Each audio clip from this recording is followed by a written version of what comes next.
अस्सलाम वालेकुम। आज हम आपके साथ शेयर कर रहे हैं बहुत ही मज़ेदार, बहुत ही टेस्टी इंस्टेंट खोए की रेसिपी। बहुत ही मज़े का, बहुत ही टेस्टी बनता है और बहुत ही अच्छी इसकी बिल्कुल सिंपल सी रेसिपी है और बिल्कुल थोड़े से इंग्रेडिएंट्स के साथ ये बन जाता है। और फ्रेश बनाएँ और किसी भी चीज़ के अंदर इसको ऐड करें तो इसका टेस्ट बहुत ही मज़े का लगता है।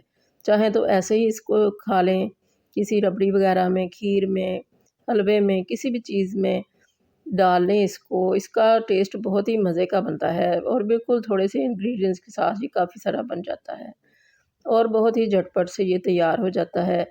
तो इसको घर में बनाएँ और मुख्तलिफ़ रेसिपीज़ के अंदर यूज़ करें, तो बहुत ही इसका मज़ा आता है, टेस्ट बहुत अच्छा है इसका, फ्रेश सा होता है। तो इसको बनाने के लिए हमने लिया है इधर हाफ़ कप है ये दूध का और फ्रेश मिल्क है ये। तो इसके नीचे हमने फ्लेम चला दी है मीडियम और इसके अंदर अब हम ऐड करेंगे देसी घी।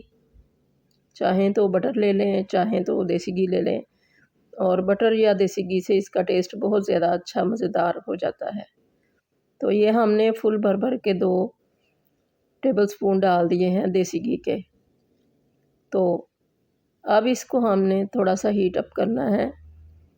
जैसे ही ये थोड़ा-सा गर्म हो जाएगा तो इसके अंदर हम ऐड करेंगे पाउडर मिल्क। किसी भी किस्म का कोई भी ब्रांड ले लें, मगर फुल क्रीम मिल्क लें, तो इसका टेस्ट बहुत अच्छा आएगा।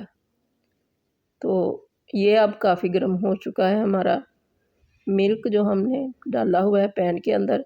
तो अब इसके अंदर हम डालेंगे पाउडर मिल्क। ये हमने हाफ़ कप लिया है पाउडर मिल्क का और इसको ऐड करके अब स्पैचुला के साथ इसको अच्छी तरह से मिक्स करेंगे। फ्लेम इस वक्त हमारी मीडियम है।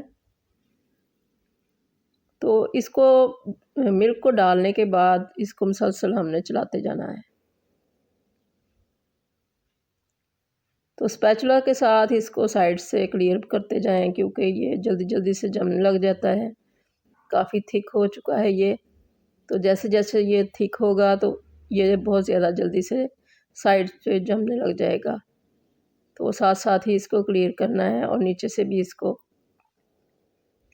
स्पैचुला के साथ क्लियर करते जाना है। तो फ्लेम हमने अभी भी मीडियम ही रखी हुई है ताकि ये जल्दी से ड्राई होने की तरफ जाए। तो ये काफ़ी थिक हो चुका है पहले से।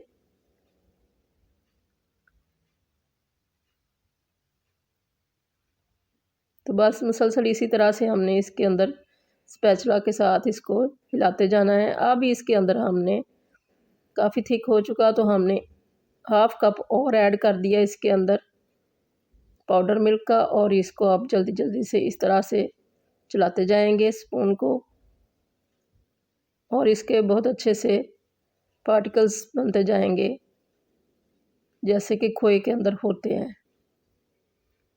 तो अब हमने फ्लेम ज़रा सी कम कर दी है मीडियम से क्योंकि ये काफ़ी हार्ड हो रहा है और ये जल्दी से लगने लग जाएगा नीचे।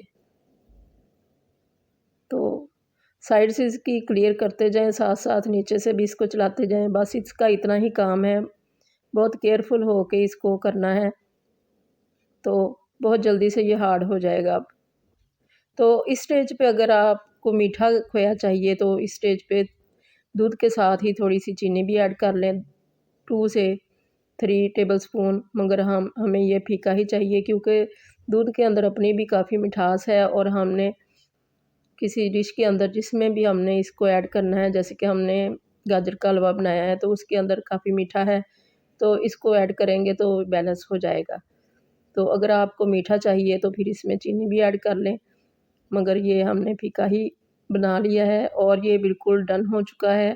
इतना सारा नहीं इसको हमने रखना है क्योंकि जैसे ये ठंडा होगा तो ये बहुत हार्ड हो जाएगा। तो ये हमारा खोया बिल्कुल रेडी हो चुका है। ये हमने चूल्हे से उतार लिया और इसको अब डिश आउट कर लेंगे। देखिए कितना अच्छा थिक बन गया है ये और इसका टेस्ट भी बहुत मज़े का है और खुशबू भी बहुत अच्छी आ रही है और फ्रेश ये हमने बनाया है और फ्रेश ही इसको यूज़ करेंगे तो बहुत ही मज़े का ये लगेगा। बहुत सारी चीज़ों के अंदर खोया यूज़ हो सकता है, जैसे कि रसमलाई, रसगुल्ले, गुलाब जामुन वगैरह भी इससे बनते हैं, इससे भी बनाए जा सकते हैं। तो घर में बनाएँ साफ़-सुथरी चीज़ें अपने हाथ की बनी हुई यूज़ करें, तो बहुत ही मज़ा आता है किसी भी चीज़ के अंदर इसको डाल के खाएँ तो। बहुत सारी रेसिपीज़ के अंदर, बहुत सारी डिशेज़ के अंदर इसको यूज़ किया जा सकता है। जैसे कि हमने ये गाजर का हलवा बनाया, तो इसको बनाते वक़्त भी इसको हम ऐड कर सकते थे और इस तरह से भी डेकोरेट कर सकते हैं। तो बहुत ही मज़े का ये हमारा खोया तैयार हुआ है और अल्लाह करे आपको ये रेसिपी पसंद आए। दुआओं में याद रखिएगा। अल्लाह हाफ़िज़।